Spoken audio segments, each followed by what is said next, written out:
నమస్కారం అండి. నేను డాక్టర్ మోవా శ్రీనివాస్ మాట్లాడుతున్నానండి. మనం చేసే రకరకాల టాపిక్స్‌లో స్కిన్ రిలేటెడ్ టాపిక్స్‌ని మనం డాక్టర్ సునీత్ గారితో కలిసి చేస్తున్నాం. ఇప్పటికే మనం అట్‌లీస్ట్ 4 టాపిక్స్ చేసాం. సో, మనం దీనిలో భాగంగా ఇవాళ మనం డిస్కస్ చేయాల్సినటువంటి అంశం ఏంటంటే జుట్టు ఊడిపోవడం. సో, జుట్టు ఊడిపోవడంతో మొదలయ్యి అల్టిమేట్‌గా అది బట్టతలలాగా కూడా చాలా మంది మగవాళ్ళకి రావచ్చు గాక. సో, ఈ జుట్టు ఊడిపోవడానికి గల కారణాలేంటి? సో, అది ఇంకా పెరిగి బట్టలుగా అది పరిణామం చెందకుండా ఉంటే మనం అప్పుడు ఏం చేయాలి కంటే కూడా జుట్టు రాలడం ఆపడం ఎట్లా ఇట్లాంటి అంశాల గురించి మన డాక్టర్ సునీత్ గారితో మనం డిస్కస్ చేద్దాం. సో సునీత్ గారు బేసికలీ ఇప్పుడు మగ ఆడ అట్లీస్ట్ 40 ఏళ్ళు దాటిన తర్వాత చాలా మందిలో జుట్టు సడన్గా రాలిపోవడం చూస్తూ ఉంటారు. సో అప్పుడు దాకా వీళ్ళు పట్టించుకోకపోయినా సడన్గా జుట్టు రాలిపోవడం గురించి ఆ తర్వాత వాళ్ళకి చాలా ప్రాబ్లమ్స్, యాంగ్షియస్నెస్ ఇవన్నీ గురవుతూ ఉంటారు basically. So normal hair loss ఏమిటి, అబ్నార్మల్ హెయిర్ లాస్ ఏమిటి, ఈ రెండింటికి వ్యత్యాసం ఎలా చెప్తారు? సార్, నార్మల్ హెయిర్ లాస్ అంటే ప్రతి హ్యూమన్ బీయింగ్ కి సర్టన్ ఏజ్ దాటాక టీనేజ్ నుంచి మొదలు పెడితే ఒక 15 ఇయర్స్ దాటిన తర్వాత వాళ్ళ లైఫ్ స్పాన్ లో కంపల్సరీగా 150 to 200 హెయిర్ ఫాల్ అనేది that is normal hair to shed of per day. So మనం ప్రతిదీ లెక్క పెట్టుకోలేము ఆబ్వియస్లీ, కానీ మనము ఒక 150 నుంచి 200 వరకు పోతే that is the normal hair loss. ఎందుకంటే నార్మల్ ఇప్పుడు హెయిర్ పెరిగిందని కటింగ్కి వెళ్తాము, గోర్లు పెరిగాయని గోర్లు కట్ చేయించుకుంటాము, వెయిట్ పుటాన్ అవుతుంటాము, డిక్రీజ్ అవుతుంటాము. అలాగే నువ్వు బతుకున్నావు అనే దానికి ఒక సైన్ హెయిర్ లాస్ కావడం కూడా ఒక సైనే. అట్లా హెయిర్ లాస్ కాకుండా ఎవరో ఉండరు, కంపల్సరీ హెయిర్ అనేది పోవాల్సిందే. ఎందుకు అంటే అది పోతేనే దాని ప్లేస్ లో న్యూ హెయిర్ అనేది డెవలప్ అవుతూ ఉంటది. ఇప్పుడు సో ఆ ప్రాసెస్ లో అంత హెయిర్ వరకు పోతే దట్ ఈస్ నార్మల్ కౌంట్. ఇప్పుడు మీకు పోయిన ప్లేస్ లో హెయిర్ అనేది ఇంకా మళ్ళీ పుట్టట్లేదు. ఇంతకుముందు గుబురుగా ఉండే చుట్టూ హెయిర్ లాస్ జరిగి కొద్ది కాలానికి పలచబడిపోయింది. హెయిర్ లైన్ అనేది మీకు ఇంతవరకు ఉండేది, సైడ్లకు ఇక్కడ వరకు ఉండేది, ఇప్పుడు కొంచెం హెయిర్ లైన్ అనేది రిసీడ్ అవుతుంది, అంటే వెనకాలకి వెళ్ళిపోతుంది. మీకు ఆడవాళ్ళకైతే దువ్వెను చూసినప్పుడు పాపెట అనేది ఇంతకుముందు స్ట్రైట్ లైన్ కనిపించేది, ఇప్పుడు గోరంత మందంగా ఉండే పాపడ ఇప్పుడు 1 ఇంచ్ అయింది సార్, తర్వాత 2 ఇంచ్ అయింది. అంతే, దాని అర్థం ఆ సెంట్రల్ హెయిర్ లైన్ అనేది రిసీడ్ అవుతుంది పక్కలోకి. That is the female pattern hair loss అంటారు. So male pattern hair loss కి వచ్చేసరికి మేల్స్ లో మెయిన్ గా అందరికి గుర్తొచ్చేది టెంపరల్స్, అంటే సైడ్స్ కి 2 సైడ్స్ నుంచి హెయిర్ ఇట్లా వెళ్ళిపోవడం. కొద్ది మందికి సైడ్స్ బాగానే ఉండి ఓన్లీ ఫ్రంట్ సైడ్ మాత్రమే వెనకాలకి వెళ్ళిపోవడం.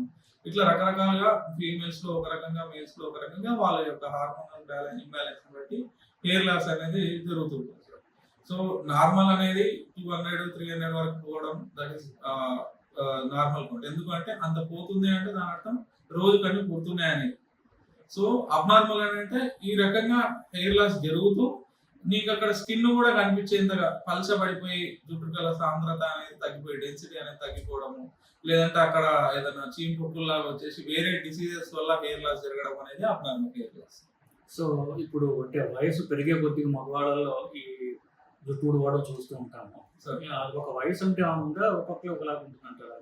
ఉంది సార్. అంటే పర్టికులర్ గా ఇప్పుడు ఫెమిలియన్ ప్యాటర్న్, ఫెమిలియన్ అంటే జెనెటికల్ గా ఇంట్లో నాన్నకు ఉంది, తాతయ్య వాళ్ళకు ఉంది, మదర్ వాళ్ళ సైడ్ మేనమామల నుంచి వచ్చిన హెయిర్ ఫాల్ అనుకుంటే వాళ్ళకి టీనేజ్ లోనే స్టార్ట్ అయిపోతుంది సార్. ఇప్పుడు ఈ మధ్యన అయితే 15-16 ఇయర్స్ నుంచే హెయిర్ ఫాల్ స్టార్ట్ అయిపోయి ప్యాటర్న్ హెయిర్ ఫాల్ లోకి వెళ్ళిపోతుంది. అది pattern hair fall is nothing but androgenetic alopecia, అంటే హార్మోనల్ ఇంబ్యాలెన్స్ వల్ల వచ్చేటువంటి హెయిర్ ఫాల్ అన్నది. సో ఎప్పుడైతే హార్మోన్స్ అనేటివి నీ హెయిర్ ఫాల్ ని ఇంపాక్ట్ చేస్తాయో ఆ ప్లేస్ లో ఈ డెన్సిటీ తొందరగా క్షీణించడము, పలచబడిపోయిన ఆల్రెడీ హెయిర్ వెళ్ళిపోయిన ప్లేస్ లో మళ్ళీ కొత్త హెయిర్ రాకపోవడము, బట్టతలగా మారిపోవడము ఫ్యూచర్ లో చాలా తక్కువ టైంలోనూ, ఒకవేళ ఇప్పుడే ఇంటర్వ్యూ కాకపోతే ఇవన్నీ జరిగిపోతాయి. సో ఏజ్ దాటాక అంటే కొద్ది మందికి ఫ్యామిలీ హిస్టరీ ఉండి కూడా మేనమామల సైడ్ ఉంటది, ఫాదర్ కి ప్యూర్ ఫాదర్స్ కి ఉంటది, కానీ పర్టికులర్ గా బ్రదర్ కి, ఎల్డర్ బ్రదర్ కి రాదు, యంగర్ బ్రదర్ సఫర్ అవుతారు. So that is carrier. So వాడికి ఎక్కడైతే ఈ హెయిర్ అనేది ఉందో అక్కడ ఈ హార్మోన్ అనేది పనిచేసే ప్రభావం సంబంధించిన రిసెప్టార్స్ సెన్సిటివ్ ఉన్నాయనుకోండి, హీఈస్ బీయింగ్ సఫర్స్ లాట్. ఎవరైతే ఆ రిసెప్టార్స్ అనేది రెసిస్టెంట్ అయిపోయి ఉంటుందో ఆ హార్మోన్స్ యొక్క ప్రభావానికి, వాడు తట్టుకునే శక్తి ఉంది హెయిర్ ఫాలిబిలిటీ, కాబట్టి వాడి హెయిర్ ఊడిపోదు, ప్యాటర్న్ హెయిర్ ఫాల్ లోకి వెళ్ళాడు వాడు జెనెటికల్ గా ఉన్నా కూడా. సో వీడికి వస్తుంది, వీడికి రాదు అనేది that's purely depends on fate. మన చేతిలో అయితే కంపల్సరీ లేని విషయం అది. ఎందుకు అంటే that's purely depends on hair follicle, అంటే హెయిర్ పుట్టుకల దగ్గర ఉన్నటువంటి వేరులో ఉన్న రిసెప్టార్ అనేది నీ యొక్క హార్మోన్ కి ఎలా ఉంటుంది అనే దాని మీద నీ హెయిర్ ఫాల్ అనేది డిపెండ్ అవుతుంది. అది ఎవరికి ఉంటుంది అనేది ఎవరు ఏ డాక్టర్ కూడా చెప్పలేరు.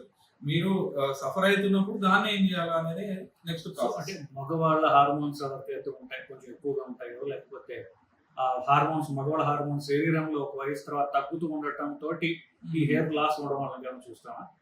Yes sir. ఇప్పుడైతే ఈ హెయిర్ మొత్తంలో చూసుకుంటే ఈ ఫ్రంట్ సైడ్ బ్యాక్ సైడ్ రెండు సైడ్లలో మెయిన్ గా ఫ్రంట్ సైడ్ ఉన్నటువంటి హెయిర్స్ పుట్టేటువంటి రూట్ అనేది చాలా సెన్సిటివ్ ఉంటుంది మగవాళ్ళ హార్మోన్స్ కి. సో ఈ టీనేజ్ లో మొదలు పెట్టేసి 29-30 ఇయర్స్ వరకు ఈ మేల్ హార్మోన్ యొక్క సెన్సిటివిటీ ఎక్కువ ఉంటుంది బాడీలో, కాబట్టి అబ్బాయిల్లో అట్లాంటి వాళ్ళకి సెన్సిటివిటీ ఎక్కువ ఉంది కాబట్టి ఈ సెంట్రల్ హెయిర్ లో ఆ ప్లేస్ లో ఉన్న హెయిర్స్ ఎక్కువ ఓడిపోయి అక్కడ మాత్రమే బాల్నెస్ ఏర్పడుతుంది.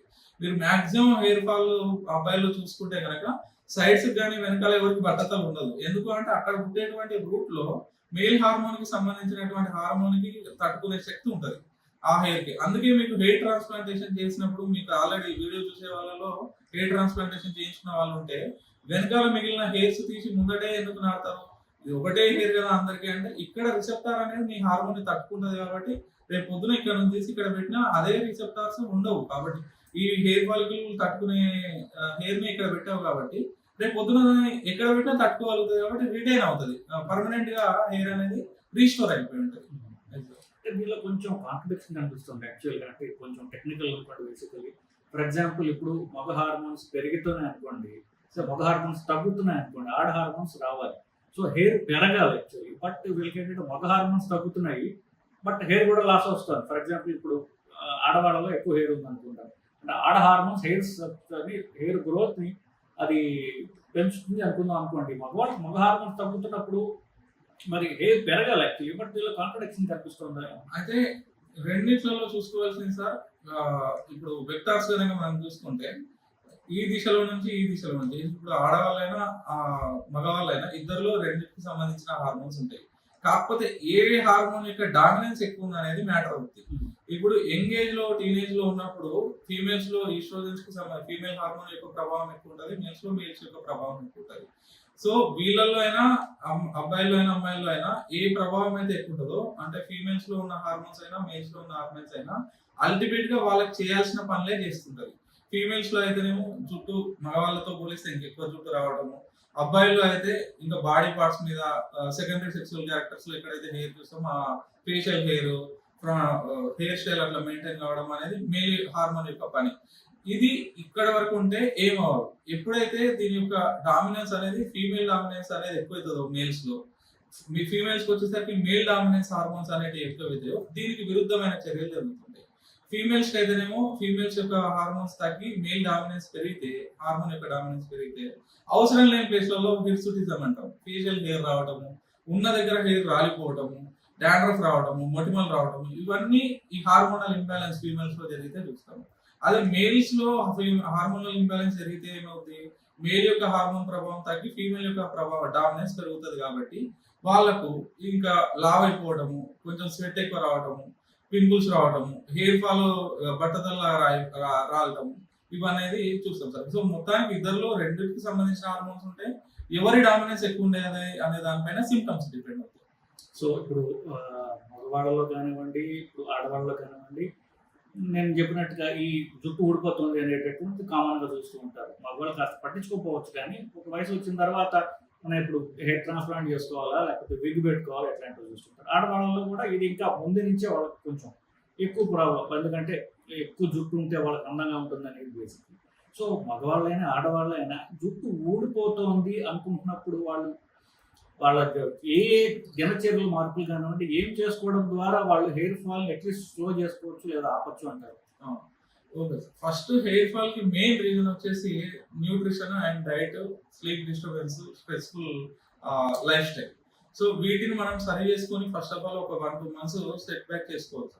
మీరు మంచి న్యూట్రిషన్ తీసుకుంటూ హ్యాబిట్స్ దూరం పెట్టేసి స్లీప్ సరిగా మెయింటైన్ చేసుకొని లైఫ్ స్టైల్ స్ట్రెస్ లేకుండా యోగా, ఫిజికల్ ఎక్సర్సైజ్ అలా చేసుకుంటూ మీరు హెయిర్ కేర్ రొటీన్ అంటే 2 days ఒకసారి హెయిర్ ఆయిల్ పెట్టుకొని నెక్స్ట్ డే ఇమీడియట్ గా హెయిర్ వాష్ చేయడం, డాండ్రఫ్ రాకుండా చూసుకోవడం, పొల్యూషన్ లోకి వెళ్ళినప్పుడు కొంచెం స్కార్ఫ్ లాగా కట్టుకొని డస్ట్ ఎక్కువ పడకుండా చూసుకోవడం, వర్క్ ఎక్కువ అయిపోయినప్పుడు స్వెట్ ఎక్కువ వచ్చినప్పుడు నెక్స్ట్ ఇమీడియట్ గా హెయిర్ షాంపూతో ఇది చేయడం అనే ప్రాసెస్ చేస్తుంటే స్లోగా ఇంప్రూవ్మెంట్ అవుతుంది.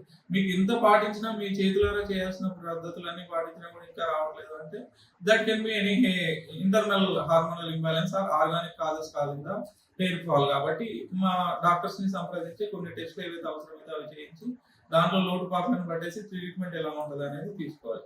కాకపోతే ఏదేమైనా హెయిర్ ఫాల్ నిజంగానే ఉంది, డిసీజ్ కొన్ని కారణాల మూలన మీకు హెయిర్ ఫాల్ నిజంగానే కన్సిడరబుల్ ఉంది అంటే మాత్రము స్కిన్ ప్రాబ్లమ్స్ తక్కువైనంత ఈజీగా ఫాస్ట్ గా తొందరగా హెయిర్ ప్రాబ్లమ్స్ అనేవి సెట్ అవ్వవు. It will takes compulsory 3 to 5 months. You have to dedicate గా కంపల్సరీ చెప్పిన టైంకి ఫాలో అప్స్ తీసుకొని మెడిసిన్స్ మార్చినట్లు వాడుకుంటూ డైట్ కానీ స్ట్రెస్ఫుల్ లైఫ్ కానీ దూరం పెట్టుకుంటూ నువ్వు ఇట్లా చేసుకుంటే ఒక 3 to 4 months లో కన్సిడరబుల్ విజిబుల్ హెయిర్ గ్రోత్ అనేది చూస్తారు.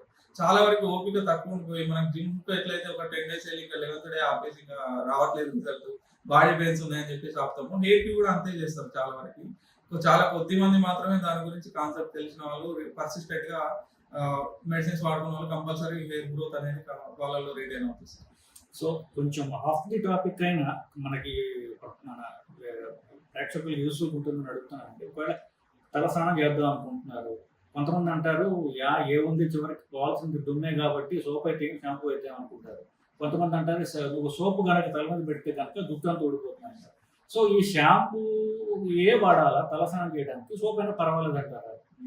అయితే తలస్నానం చేయడానికి పద్ధతులు అంటూ కంపల్సరీ ఈ ప్రోడక్ట్స్ వాడాలి వాడకూడదు అంటూ చూసుకుంటే హార్ష్ క్లీన్జర్స్, హార్ష్ కెమికల్స్ ఉండకుండా చూసుకోవాలి సార్. బేసిక్ గా మనం తీసుకునేటువంటి షాంపూస్ లో కొన్నిసార్లు ఏం చేస్తారంటే ఇంకా ఎక్కువ కాలం రిటైన్ కావాలి, ఎక్స్పైరీ ఎక్కువసేపు ఉండాలని చెప్పేసి ఎక్కువ pH ని కలిపేసేసి ఆ సల్ఫేట్స్ అనేటువంటివి ఎక్కువ వాడడం వల్ల ఎక్కువ నురుగు వచ్చేస్తుంది. కాబట్టి కొద్దిమంది జనాలు ఇంకా నురుగు ఎక్కువ వస్తుంది, షాంపూ వాడితే ఎక్కువ నా హెయిర్ క్లీన్స్ అవుతుంది అని అపోహలో నాదే ఉంటారని హార్ష్ఫుల్ కెమికల్స్ వాడి అమ్ముతూ ఉంటారు. సో అంత హార్ష్ కాకుండా నార్మల్ జస్ట్ క్లీన్ అంటే మీరు ఇప్పుడు హ్యాండ్ వాష్ చేసేటప్పుడు లేదంటే ఫేస్ వాష్ చేసేటప్పుడు మీ స్కిన్ కి ఏదైతే సూట్ అయ్యేటువంటి సోప్ కానీ క్లెన్జర్ కానీ షాంపూ ఏదైతే మీకు బాగా అనిపిస్తుందో ఈవెన్ దాన్ని మీరు హెయిర్ కి పెట్టి వాష్ చేసుకున్నా సరిపోతుంది.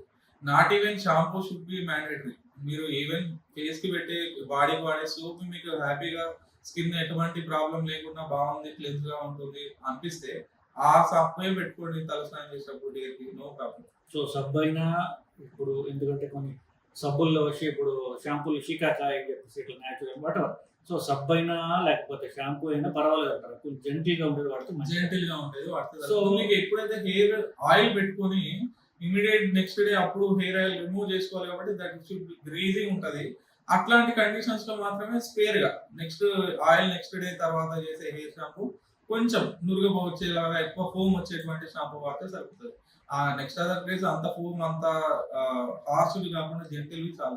సో ఇప్పుడు మీరు చెప్పే దాన్ని బట్టి నురగ ఎక్కువ వచ్చేది ఇంకా స్ట్రాంగ్ సోప్ అవి ఉండొచ్చా?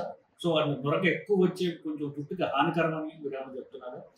అంటే నురుగ ఎప్పుడు ఎక్కువ వస్తే జుట్టుకు మంచిది అంటే నువ్వు ఏ రోజైతే ముందు వర్క్ ఎక్కువ చేసి స్వెట్ ఎక్కువ వచ్చి డస్ట్ లో ఎక్కువ తిరిగి పొల్యూషన్ లో ఎన్విరాన్మెంట్ ఎక్కువ తిరగాల్సి వచ్చింది, జర్నీ ఎక్కువ చేయాల్సి వచ్చింది, ఆయిల్ పెట్టుకున్నావు, నీకే కొద్దిగా తలలో కొద్దిగా ఇచ్చి సెన్సేషన్ స్క్రాచ్ ఫీలింగ్ అనిపిస్తుంది అన్నప్పుడు నురగ ఎక్కువ వచ్చే షాంపూస్, నురగ ఎక్కువ వచ్చే సబ్బులు పెట్టుకొని తలస్నానం చేయడం ఇస్ ద బెటర్ ఆప్షన్. లేదు ఇంటర్నల్ గానే 2-3 days నుంచి ఇంట్లోనే ఉంటున్నావు, పెద్ద బయట చేసిన వర్క్ అంత సిచ్యువేషన్ లేదు, నార్మల్ హెడ్ వాష్ చేసే 2 days అవుతుంది చేయక, అట్లాంటప్పుడు అవసరం లేదు. Normal gentle shampoos, gentle soaps ఎక్కువ నురగ రాకుండా పెట్టుకొని క్లీన్ చేసుకున్నా సరిపోతుంది. సో ఓకే, అంటే బాగా ఎక్కువ జిడ్డుగా ఉంది తల, ఎక్కువ గట్టి క్లీన్జింగ్ కావాలంటే మాత్రమే వాడండి. లేకపోతే కనుక ఎక్కువ నురగ వచ్చే వాటి వల్ల ఎక్కువ స్కాల్ప్ కి హాని జరిగి జుట్టు ఊడిపోయే అవకాశం ఉండొచ్చు అని మనం సునీత్ గారి దగ్గర నుంచి మనం నేర్చుకున్నాం బేసికల్. సో నెక్స్ట్ ఇప్పుడు మగవాళ్ళు కానివ్వండి ఆడవాళ్ళు అందరూ బైక్స్ తోలుతున్నారు. కార్ మీద రోడ్డు మీద చూసినట్లయితే బైక్లు ఉన్నంత కార్లు ఉండవు. సో ఈ బైక్లు పెట్టుకున్న వాళ్ళందరికీ హెల్మెట్లు పెట్టుకోవాలి. ఆ హెల్మెట్ లోపల మళ్ళీ కర్చీఫ్ కడతారు, లేకపోతే అలాంటి రకరకాల ఆడవాళ్ళు కూడా అంతే తలకి గుడ్డ కట్టుకుని దానిపైన మళ్ళీ హెల్మెట్ పెట్టుకుంటున్నారు ఇవన్నీ. సో వీటి వల్ల స్వెట్ లాక్ అయిపోయి జుట్టులో ఏమన్నా హెయిర్ లాస్ ఎక్కువ రావడానికి ఏమైనా అవకాశం ఉందంటారా? ఆ! అయితే ఫస్ట్ ఆఫ్ ఆల్ ఈ ఈ మీరు చెప్పిన ప్రాసెస్‌లో హెయిర్ ఫాల్ రావడానికంటే ముందు వాళ్ళలో డాండ్రఫ్ ఎక్కువైపోతది సార్. ఎందుకంటే అప్లూడ్ చేస్తా ఉన్నారు వాళ్ళు. వాళ్ళ యొక్క ఎన్విరాన్మెంట్ నుంచి వాళ్ళ యొక్క హెయిర్‌ని వెంటిలేషన్ జరగట్లేదు. కంటిన్యూయస్ ప్రెషర్ ఉండడం ఉంటుంది. హెల్మెట్ కన్నా ముందు కర్చీఫ్, స్కార్ఫ్ కట్టుకొని దానిపై నుంచి హెల్మెట్ పెట్టడం ఒకటి. ఈ ఈ మళ్ళీ జుట్టు లోపట బాగా టైట్‌గా మనకి జడేసుకునేటప్పుడు హెయిర్ బ్యాండ్ బాగా టైట్‌గా పెట్టేసరికి ఏమైపోతుందంటే ఆల్రెడీ ట్రాక్షన్ అయిపోయి ఉంటది హెయిర్ అంతా.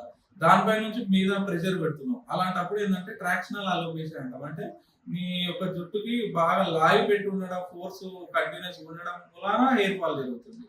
అదే అబ్బాయిల్లో చూసుకుంటే కంటిన్యూస్ ఇంటర్లాక్ అంటే లాకింగ్ సిస్టమ్ ఉండడం వల్ల లోపలి గాలి బయటికి, బయటి గాలి లోపలికి వెళ్ళకుండా లోపలనే డాండ్రఫ్ పెరిగిపోయి చీమ్ పొక్కుల్లాగా వచ్చేసేసి ఇంకా వాళ్ళలో ఇంకా ఇచ్చింగ్ సెన్సేషన్ బాగా అయిపోయి నెక్స్ట్ ఇమీడియట్ డాండ్రఫ్ ఎక్కువ వచ్చేసేసి ఆ డాండ్రఫ్ ఎక్కువ వస్తుందని చెప్పేసి హార్ష్ కెమికల్స్ వాడటము ఈ అన్నిటి మూలాన హెయిర్ ఫాల్ అబ్బాయిలో వస్తుంది. సో ఈ కంటిన్యూస్ ప్రెషర్ అనేది ఉండకుండా జస్ట్ మీరు ఎంత దూరం వెళ్ళగలుగుతున్నారో, మీకు ఎంతసేపు జర్నీ ఉంది అనే దాన్ని మీరు బేరీజ్ వేసుకొని కంపల్సరీ హెల్మెట్ అయితే మ్యాండేటరీ కాబట్టి సో కొద్దిగా లోపల ఇంకేం పెట్టకుండా జస్ట్ హెల్మెట్ బాగా టైట్ గా కాకుండా కొంచెం లోపల లూజ్ గా దువ్వుకొని లూజ్ హెయిర్ బ్యాండ్ పెట్టుకొని టైట్ గా హెల్మెట్ పెట్టకుండా ప్రయాణం చేస్తే గనక మీకు మళ్ళీ ఇట్లాంటి లోపల హీట్నెస్ పెరిగి ఎక్కువ బాయిల్స్ రాకుండా మిగతా కంటిన్యూస్ ప్రెషర్ వల్ల వచ్చేటువంటి హెయిర్ ఫాల్ నుంచి దూరం ఉండగలుగుతారు. కాకపోతే కొద్ది మంది వర్క్ ఆక్యుపేషన్ ఎలా ఉంటుంది అంటే sir journey compulsory on field లో ఒక 50 కిలోమీటర్స్ 60 కిలోమీటర్స్ చేయాల్సి వస్తుంది. సో అట్లాంటి వాళ్ళలో ఈ కంటిన్యూస్ గా అదొక 1-2 ఇయర్స్ నుంచి జరుగుతుంది కాబట్టి process they are more sufferers. ఇంకా వాళ్ళకి అయితే నేను హెల్మెట్ పెట్టుకోకుండా జర్నీ ఏమైనా సజెస్ట్ చేయడం మంచిది కాదు కాబట్టి కొద్దిగా చూసుకుంటూ ఇంకా పబ్లిక్ ట్రాన్స్పోర్ట్ సిస్టమ్ ని వాడుకోవడము ఇంకా మీరు వాడుకునే పద్ధతిలో ఇంకేమైనా జుట్టు దువ్వుకునే పద్ధతి మార్చుకొని ఎక్కువ టైట్ గా దువ్వుకోకుండా టైట్ గా హెల్మెట్స్ కరెక్ట్ మీలు ఫిట్టింగ్ ఉండే హెల్మెట్ ని తీసుకోవడం అనేది బెస్ట్ చాయిస్. సో ఇప్పుడు మనం దాన్ని మనకు చెప్పినప్పటికీ కూడా మళ్ళీ ఒకసారి రివైజ్ చేసినట్లుగా అంటే కనీసం రోజుకి ఒక గంటన్నర పాటు బైక్ మీద ట్రావెల్ చేసే అవసరం చాలా మందికి ఇప్పుడు సిటీలు కానీ బయట ఉండొచ్చు. అలాంటి వాళ్ళు ఎలాంటి జాగ్రత్తలు తీసుకోవాలంటారు? అయితే కంటిన్యూస్ గా హెయిర్ ట్రావెల్ చేసే వాళ్ళకి ఏంటంటే సార్ మాక్సిమం మీరు కొద్దిగా హెయిర్ కంపల్సరీ ఫాల్ కాకుండా మెయింటైన్ కావాలనుకుంటే మాత్రం నా సజెషన్ పబ్లిక్ ట్రాన్స్పోర్ట్ సిస్టమ్ ని వాడడం అనేది బెస్ట్ ఆప్షన్ సార్. ఇంకా మనకి ఇంకా తప్పదు మీకు ఇంకా ఓన్ గా వాడాలంటే కార్ ని సజెస్ట్ చేస్తాను. ఇంకా మీ అఫోర్డబిలిటీ లేదు కొంచెం ఇన్కమ్ తక్కువ ఉంది కంపల్సరీ బైక్ లోనే పోతే మనకు బాగుంటుంది అనుకున్న వాళ్ళకి మాత్రం కొద్దిగా ఎక్కువ స్పీడ్ గా వెళ్ళకండి. ఎందుకంటే ఆపోజిట్ గా ఎయిర్ ట్రావెల్ చేసినప్పుడు ఏమైపోతుంది అంటే ఫోర్స్ఫుల్ ఎయిర్ వచ్చి డస్ట్ ఎక్కువ అప్లోడ్ అయ్యే ఛాన్స్ ఉంటుంది. నెక్స్ట్ కంపల్సరీ గ్లాస్ ని హెల్మెట్ ఉన్న గ్లాస్ ని పూర్తిగా కవర్ చేసేసుకోండి. నెక్స్ట్ మధ్యలో కొంచెం బ్రేక్స్ తీసుకోండి. అంటే ఒక కంటిన్యూస్ ఒక 1 అవర్ 2 అవర్స్ జర్నీ కాకుండా 40 మినిట్స్ జర్నీ కాగానే కొంతసేపు మధ్యలో ఎక్కడైనా ఒక 5 మినిట్స్ అట్లా హెల్మెట్ తీసేసేసి వాటర్ తాగేసి మళ్ళీ అట్లా హెల్మెట్ పెట్టుకొని ట్రావెల్ చేస్తూ ఉండడం. ఈ ఒక 3 రోజులు కనీసం వీక్ లో ఒక 3 days కంటిన్యూస్ గా బైక్ పైన వెళ్తే కనీసం ఒక రోజైనా పబ్లిక్ ట్రాన్స్పోర్ట్ లో వెళ్ళడానికి ట్రై చేయండి. మీ హెల్మెట్ కంపల్సరీ మీకు ఫిట్ గా ఉంటుందా లూజ్ గా ఉంటుందా ఫిట్టింగ్ ఎలా ఉంది చూసుకొని ఎక్కువ బరువుగా కాకుండా కొంచెం టైట్ గా కాకుండా ఫ్రీ హెడ్ మూవ్మెంట్ ఉండే హెల్మెట్ ని తీసుకుంటే మీరు వెళ్ళేటప్పుడు కూడా కొద్దిగా హెయిర్ ని మూవ్మెంట్ చేస్తుంటే ఏంటంటే వెంటిలేషన్ జరుగుతుంటది. సో ఈ ఇట్లా అనే ప్రాసెస్ లో ఏమైపోతుందంటే హాట్ ఎయిర్ వెళ్ళిపోయే డెన్సిటీ లో డెన్సిటీ ఎయిర్ అనేది వెళ్తుంటది కాబట్టి మీకు కొంచెం హెయిర్ వెంటిలేషన్ ఉండి లోపల చెమట అట్లనే అప్లూడ్ అయ్యి ఉండకుండా రేపు పొద్దున హెయిర్ ఫాల్ కి తీవ్రం కాకుండా చూసుకోగలుగుతారు ఇట్లాంటి జాగ్రత్తలు. సో ఇప్పుడు మనం హెయిర్ మెయింటెనెన్స్ గురించి హెయిర్ ఫాల్ గురించి వీడియో చేస్తున్నాం. సో ఈ హెయిర్ మెయింటెనెన్స్ వీటి గురించి మాట్లాడినప్పుడు జనరల్గా వారంలో ఎన్నిసార్లు తల స్నానం చేస్తే మంచిది, ఎన్నిసార్లు చేయాలని రికమెండ్ చేస్తారు? నేను ఇంతకుముందు ప్రీవియస్ వీడియోలో డాండ్రఫ్ గురించి చెప్పినప్పుడు టాపిక్ డిస్కస్ చేసినప్పుడు 2 days కి ఒకసారి ఇస్ ద బెస్ట్ సార్. అంటే ఇవాళ తలస్నానం చేశారనుకోండి, ఇవాళ లేదు రేపు నైట్ ఆయిల్ పెట్టుకొని ఎల్లుండి తలస్నానం చేయడం ఈ ప్రాసెస్ అనేది కరెక్ట్.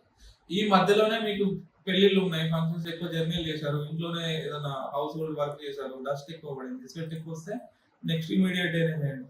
దానికంటూ గైడ్ లైన్స్ ఇవి రూల్స్ అండ్ రెగ్యులేషన్స్ ఏం లేవు.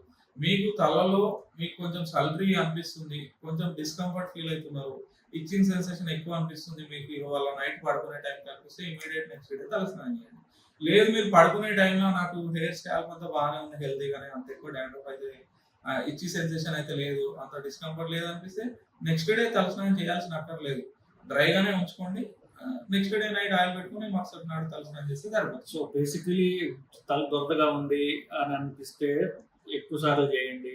Yeah. సో బెస్ట్ కనీసం రోజుకి వారానికి 2-3 సార్లు అయినా సరే better. చేయడం బెటర్ ఆప్షన్. సో ఇప్పుడు ఈ షాంపూల గురించి మాట్లాడినప్పుడు షాంపూల్లో రకరకాలు ఉంటాయి, కండిషనర్స్ అని కొన్ని పెడుతున్నారు. అంటే షాంపూయింగ్ చేసిన తర్వాత మీ హెయిర్ లూజ్గా ఉండాలంటే కండిషనర్స్ వాడండి అని, ఇట్లా రకరకాలు ఉన్నాయి. సో ఈ కండిషనర్స్ గురించి మీరేమంటారండి? అయితే కండిషనర్స్ అందరూ వాడుకునేంత అవసరం అయితే లేదు సార్. బై బర్త్ కొద్ది మందికి ఏంటంటే సిల్కీగా ఉంటాయి, వాళ్ళకు కండిషనర్స్ అక్కర్లేదు. బేసిక్ గా మీరు థిక్గా హెయిర్ ఆయిల్ అప్లై చేసేసుకొని నెక్స్ట్ డే ఇమీడియట్ గా తలస్నానం చేస్తే మంచి లస్ట్రస్ గా ఉంటుంది, హెయిర్ కూడా మెరుస్తున్నట్టు సింపుల్ గా ఎటు దూతే అటు మలిగిపోతుంది. మీకు అది అదృష్టం కనుక వాళ్ళు అట్లాంటి వాళ్ళకి ఇంకా అవసరం లేదు కండిషనర్స్. కర్లీ హెయిర్ ఉంది, బాగా స్ట్రైట్ గా నిలబడుతున్నాయి వెంట్రుకలు, ఎటు దూగిన ఒక హెయిర్ స్టైల్ మెయింటైన్ కాలేకపోతుంది, అట్లాంటి వాళ్ళు మాత్రం థిక్గా హెయిర్ ఆయిల్ పెట్టేసి నెక్స్ట్ డే తలస్నానం చేసే ముందు ఏం చేయాలంటే కండిషనర్ పెట్టి కొంచెం ఎక్కువసేపు ఉంచుకుంటే బెటర్ అని నా ఒపీనియన్ సార్. ఎందుకంటే దాంట్లో ఉన్నటువంటి వాడేటువంటి ఇంగ్రీడియంట్స్ ఎలా వర్క్ చేస్తాయంటే కొంచెం హెయిర్ ని కొద్దిగా హెయిర్ సాఫ్ట్ ని వంగేలాగా తయారు చేస్తాయి, అంటే కొద్దిగా మీరు సిల్కీగా ఉండేలాగా తయారు చేస్తే కనుక పెట్టి వెంటనే వాష్ చేస్తే ఏది పనిచేయదు. కొద్దిసేపు ఒక 15 minutes 20 minutes అట్లా మసాజ్ లాగా చేసేసి 15-20 minutes వరకు వెయిట్ చేసిన తర్వాత వాష్ చేసుకొని బయటకు వస్తే కనుక మీరు దాని యొక్క రిజల్ట్ అనేది. సో మంచి టిప్ అండి. కండిషనర్ అంటే షాంపూ లాగా వేసేసుకునేది కాదు.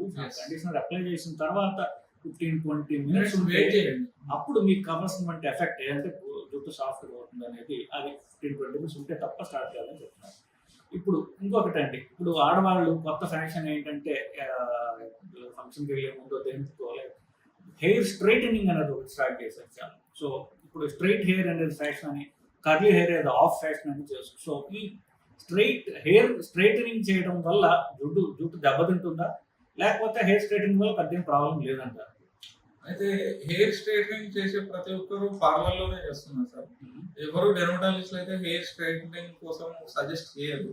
ఎందుకంటే we always say every skin tone is unique లాగా, every hair style, every hair genetical గా మీకు ఏదైతే వచ్చిందో అది మీ యూనిక్, ఇంకా మీ యొక్క క్యారెక్టరిస్టిక్ యాటిట్యూడ్, దాన్ని మార్చుకోవడం అనవసరం. మీకు హెల్దీగా ఉన్నంత కాలం మీకు ఉన్నది ఉన్నట్టుగా మెయింటైన్ చేస్తే బాగుంటుంది ఏదైనా. కాకపోతే ఈ మీ యొక్క దీన్ని జిజ్ఞాసని వీళ్ళు క్యాచ్ పాయింట్ చేసుకొని పార్లర్స్ లో ఏం చేస్తున్నారంటే స్ట్రైట్నింగ్ కోసం బాగా హీట్ అప్లై చేస్తారు మిషన్స్ తో, లేదంటే ఫోమ్ పెట్టేసి ఆ హీట్ ని కంపల్సరీ కంటిన్యూస్ ఒక 1/2 hour ఫోన్ ఇస్తారు. తర్వాత స్ట్రైట్నెస్ కోసం బాగా దగ్గరగా పళ్ళు ఉన్నటువంటి దువ్వెనతో గట్టిగా దువ్వుతా ఉంటారు. ఈ అన్ని చేస్తుంటే ఏమైపోతుంది అంటే హెయిర్ షాఫ్ట్ అనేది కొద్ది నెలల పాటు ఈ హీట్ కి కంటిన్యూస్ గా ఈ ప్రెషర్ కి తట్టుకొని దాని లోపల కెరాటిన్, అంటే ఇప్పుడు ఎముక ఎట్లయితే నిలబడాలంటే కాల్షియం అనేది అవసరం అని మీ అందరికీ తెలుసు. హెయిర్ షాఫ్ట్ లో వెంట్రుక అనే దానికి జీవము కెరాటిన్ అనే ప్రోటీన్, అది దెబ్బతింటుంది. సో దాని యొక్క స్పైన్ దెబ్బతిన్నప్పుడు మనిషి ఎట్లా అయితే వంగిపోతాడో ఈవెన్ హెయిర్ కూడా హెయిర్ అనేది వంగిపోయి ఊడిపోతుంది, స్ప్లిట్ హెయిర్స్ అంటాం. ఈవెన్ ఈ హీట్ అనేది అప్లై చేసి హెయిర్ అనేది ఎండ్ లో స్ప్లిట్స్ ఫామ్ అయిపోతాయి. మీకు అంత గ్రీజ్ అంటే లస్ట్రస్ గా ఉండదు, మీ హెయిర్ ముట్టుకుంటే మీకే కొంచెం అనీజీగా గడ్డిలాగా అనిపిస్తుంది సార్ నా జుట్టు ముట్టుకుంటే అన్నట్టుగా. అప్పుడు హెయిర్ ఆయిల్స్ అడ్వర్టైజ్మెంట్ చూసి ఇంకా దానికి లోపడిపోతారు. సో మన చేతులారా మనమే చేసుకుంటున్నాం ఇవన్నీ, అవసరం లేదు హెయిర్ స్ట్రైట్నర్స్ అనేటివి. మీ ఉన్న హెయిర్ ని దాని యొక్క టెక్స్చర్ ని అదొక రకంగా ఇంకెంత బాగా చేసుకోగలుగుతారో గ్రూమింగ్ అనే దాని మీద ఫోకస్ చేయండి, కానీ హెయిర్ స్ట్రైట్నర్సే కంపల్సరీ చేయించుకోవాలనేది అనే దాన్ని మీరు బయటపడితే ఎంత వీలైతే తొందరగా మీకు హెల్ప్ అవుతుంది. సో హెయిర్ స్ట్రైటింగ్ అనేది అంత మంచి పద్ధతి కాదు అని చెప్తున్నారు మీరు. సో ఫైనల్ క్వశ్చన్ అండి, ఇప్పుడు చాలా మంది ఆడవాళ్ళకి వాళ్ళ అంటే వాళ్ళ అందంలో భాగమే లాంగ్ హెయిర్ ఉండడం అనుకుంటారు. సో ఈ లాంగ్ హెయిర్ ని ప్రిజర్వ్ చేసుకోవడానికి వాళ్ళు ఏంటంటే చాలా లెన్స్ పోతుంటారు, రకరకాల ఆయిల్స్ ఇట్లాంటివన్నీ వాడుతుంటారు బేసిక్గా. సో వాళ్ళని ఉద్దేశించి మనం చెప్పాలంటే లాంగ్ హెయిర్ ఉన్నవాళ్ళు హెయిర్ ప్రిజర్వ్ చేసుకోవాలనుకుంటే వాళ్ళకి ఎలాంటి టిప్స్ వాళ్ళు పాటించాలంటారు? డెఫినెట్ గా ఈ లాంగ్ హెయిర్ ఉన్న వాళ్ళు ప్రిజర్వ్ చేసుకోవడానికి మెయిన్ హెయిర్ ఫాల్ ఎక్కువ కాకుండా చూసుకోవడం అనేది first point. Second point, scalp లో ఎట్లాంటి డిసీజెస్ రాకుండా, అంటే డిసీజెస్ మీన్స్ డాండ్రఫ్ ఎక్కువ రాకుండా, ఫంగల్ ఇన్ఫెక్షన్స్ రాకుండా, ఈవెన్ మిగతా యాంటీబయాటిక్స్ వాడడం వల్ల రెసిస్టెన్స్ వచ్చేసి చీమ్ పొక్కులా రాకుండా ఇట్లాంటి డిసీజెస్ రాకుండా చూసుకోవాలి. థర్డ్ పాయింట్, స్ట్రెస్, డైట్, ఈ ఫిజికల్ యాక్టివిటీ మెయింటైన్ చేసుకుంటే మీకు ఇవి ఎక్కువ కాలం మెయింటైన్ అవుతాయి. సో ఎక్కువ కాలం ఇది మీ హెయిర్ గ్రూమింగ్ పద్ధతుల్లో కూడా కంటిన్యూస్ గా మీ అంత లాంగ్ ఉంటుంది కాబట్టి మెయింటైన్ చేయడం కూడా కష్టం అవుతుంది.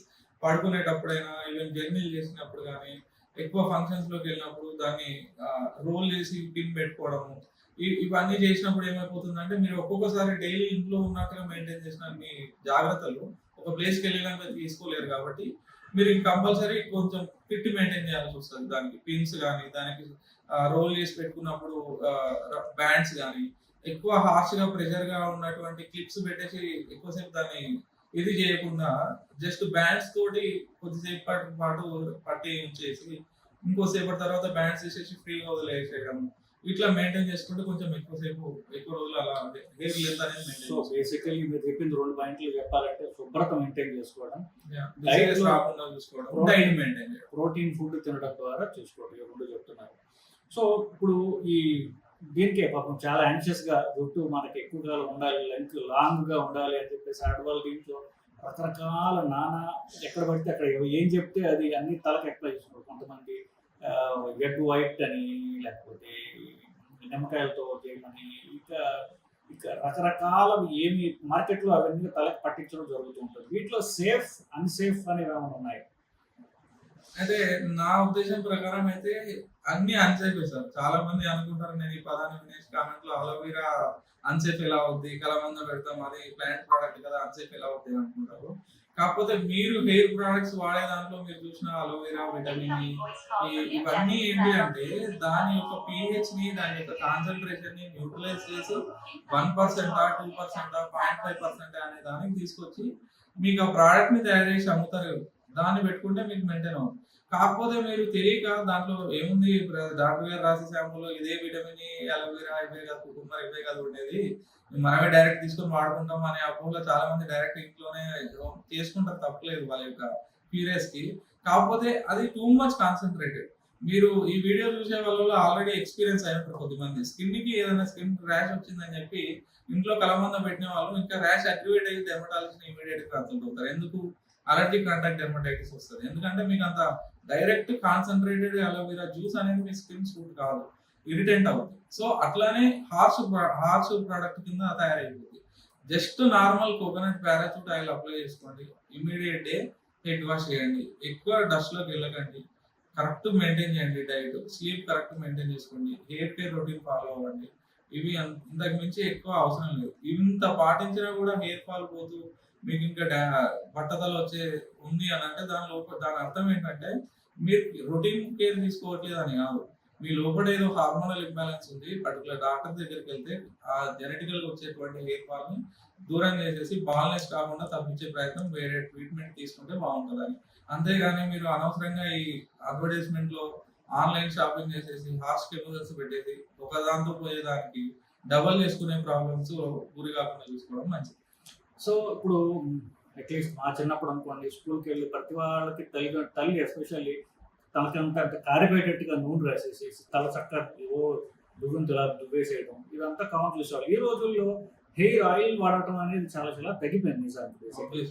సో ఈ హెయిర్ ఆయిల్ వల్ల హెయిర్ కి మంచి జరుగుతుందా, చెడు జరుగుతుంది అంటారా? హెయిర్ ఆయిల్ వల్ల కంపల్సరీ హెయిర్ కి మంచి జరుగుతుంది.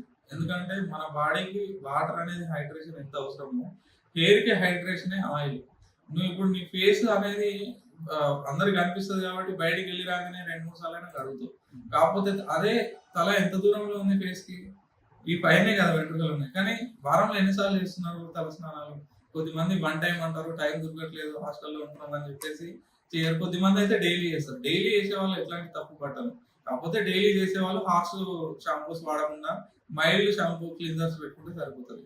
కానీ ఎక్కువ రొటీన్ గా చేయని వాళ్ళకి మాత్రం ఈ వీడియో ద్వారా వాళ్ళ హ్యాబిట్ మార్చుకొని కనీసం 2 days ఒకసారైనా హెయిర్ షాంపూ క్లీన్ చేసుకోవడం అనేది బెటర్ ఆప్షన్.